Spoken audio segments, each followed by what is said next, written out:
శ్రావణ మాసంలో వచ్చేటటువంటి పౌర్ణమి ముందు శుక్రవారం వరలక్ష్మీ వ్రతం. ఆ రోజు తిథితో సంబంధం లేదు, వారంతో సంబంధం. ఏ తిథి ఉంది, ద్వాదశి ఉందా, త్రయోదశి ఉందా, చతుర్దశి ఉందా, లేకపోతే ఏకాదశి ఉందా, పంచముందా, సప్తముందాతో సంబంధం లేదు.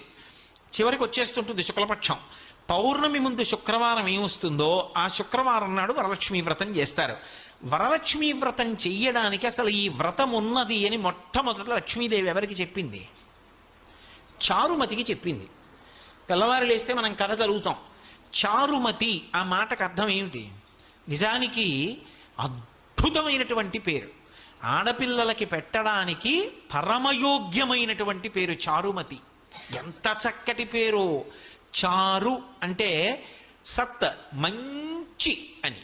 చాలా చక్కటి ఆలోచన కలిగినది, విశాల బుద్ధి కలిగినది. మతి బుద్ధి, మంచి బుద్ధి కలిగిన పిల్ల.